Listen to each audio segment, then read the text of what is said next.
దివ్యవాణి TV ప్రేక్షకులకు, కథోలిక విశ్వాసులకు క్రీస్తునాథుని నామమున శుభములు. క్రైస్తవత్వం కేవలం ఒక మతం కాదు, అది ఒక జీవన విధానం. ఈ అనంత జీవకోటిలో మనిషి కేవలం ఇతర ప్రాణుల్లాంటి జీవి కాదు. నేను ఎక్కడి నుంచి వచ్చాను, నా జీవిత ప్రయాణం ఎలా సాగుతుంది, నా జీవితానికి పరమార్థం ఉందా, నా జీవిత గమ్యస్థానం ఏమిటి అన్నటువంటి ప్రశ్నలు ప్రతి మనిషిలో కూడా ఉద్భవిస్తాయి.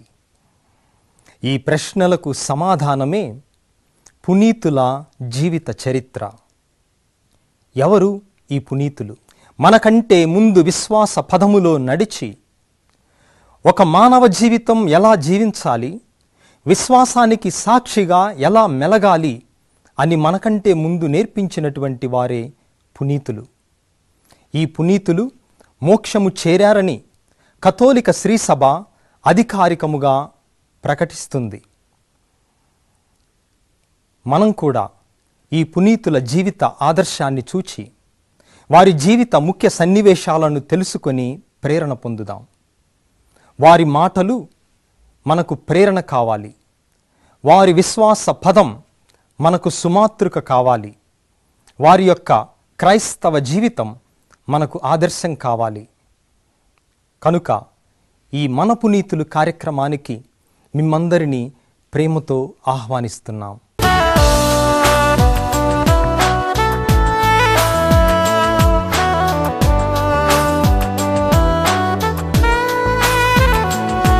ప్రభువునందు ప్రియమైన సహోదరి సహోదరులారా, కథోలిక విశ్వాసులారా, మీ అందరికీ ప్రభువు క్రీస్తు నామమున శుభోదయం తెలుపుతూ ఉన్నాను.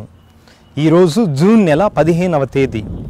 మన తల్లి అయినటువంటి విశ్వశ్రీ సభతో మనందరం ఏకీభవించి సంతోషిస్తూ పునీత కజిన్ జెర్మేయిన్ అమ్మగారి పండుగను కొనియాడుతూ ఉన్నాము. వీరు ఫ్రాన్స్ దేశంలో 1579వ సంవత్సరంలో జన్మించి 1601వ సంవత్సరం వరకు జీవించారు. వీరి జీవితాన్ని మనం గమనించినట్లయితే జీవితం మొత్తం కూడా సిలువలే. చిన్నతనంలోనే ఒక వ్యాధితో, ఆ తర్వాత యవ్వన ప్రాయంలో తన యొక్క సాకుడు తల్లి వలన, ఆ తర్వాత అనేక రకాలుగా ఈ పునీతురాలు బాధలను కష్టాలను అనుభవించింది.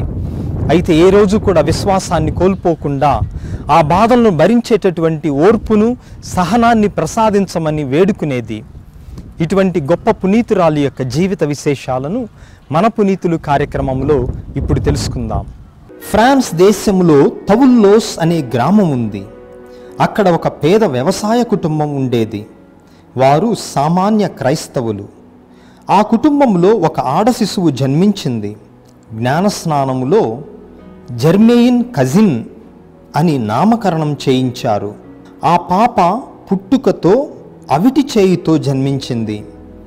పైగా క్షయ వ్యాధి సంబంధమైన ఒక విచిత్రమైన రోగం కూడా ఆమెను అంటిపెట్టుకొని పీడించింది.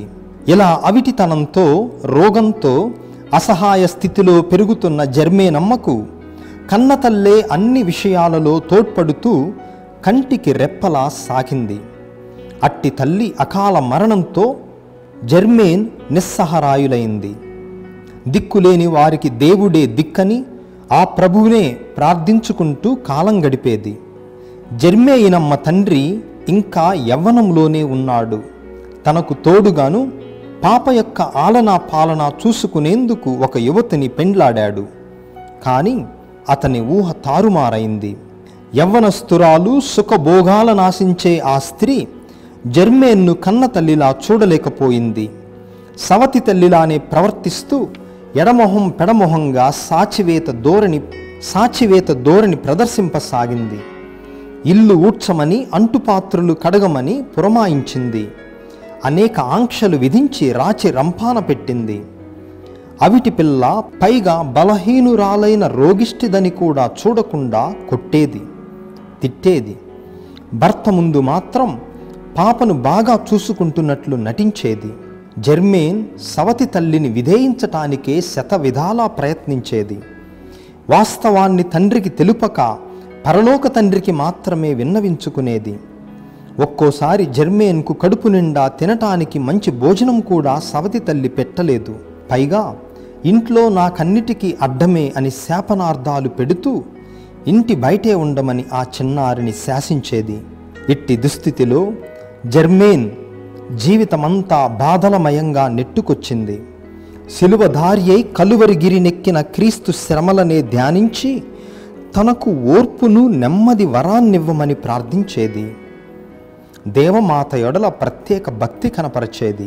జర్మేన్ తనకు చేతనైనంత మటుకు ఇంటి పనులన్నీ చేస్తూనే కొంత సమయాన్ని తీరిక చేసుకుని గ్రామంలోని పిల్లలను ఒకచోట చేర్చి వారికి ప్రార్థనలు నేర్పించేది.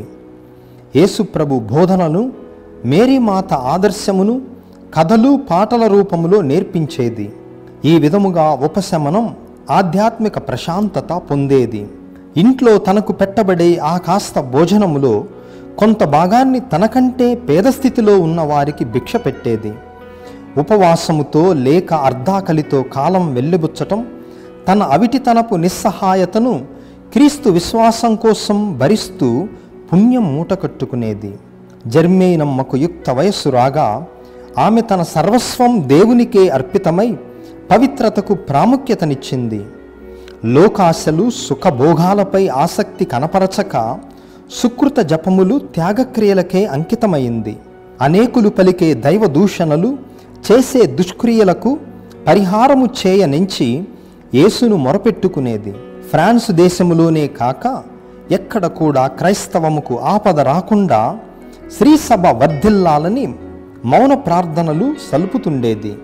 జర్మేన్ ప్రార్థన జీవితాన్ని, కన్యగానే కఠోర నియమాలతో నిష్టగా గడిపే విశుద్ధ జీవితాన్ని దృష్టితో గమనించిన పెద్దలు ఏదో దివ్యశక్తి ప్రేరణ వలన శ్రీసభలో తలెత్తిన అనేక సమస్యలకు పరిష్కారం లభించింది. మత విరోధులు అదుపులో ఉన్నారు. కథోలికులను అనేక ఆపదల నుండి తప్పింపబడి వివిధ మేలులతో ఆశీర్వదింపబడ్డారని, అందుకు జర్మేన్ అఖండ జపతపాలే కారణం అని నమ్మారు. ఈ కన్యామణి తన 22వ ఏట 1601లో ప్రభువునందు నిద్రించింది. బాల్యం నుండి కష్టాలు, బాధలు, అవిటితనం వల్ల నిస్సహాయ ఆవేదనలు, త్యాగక్రియలు, ఎడతెగని ప్రార్థనలు, కన్యగా పవిత్రత కాపాడుకుంటూ చేసిన ఉపవాస దీక్షణలు, విశ్వాస ప్రదర్శనకు గాను ఆమెకు పరలోకములో గొప్ప బహుమానం ఇవ్వబడింది. 1867 జూన్ 29న 9వ భక్తినాథ పోపు గారుచే పునీత పట్టా పొంది ఆ తల్లి కొనియాడబడింది. ఆ అమ్మ సమాధి వద్ద పిబ్రాక్ దేవాలయం ఒక పుణ్యక్షేత్రముగా విరాజిల్లుతోంది.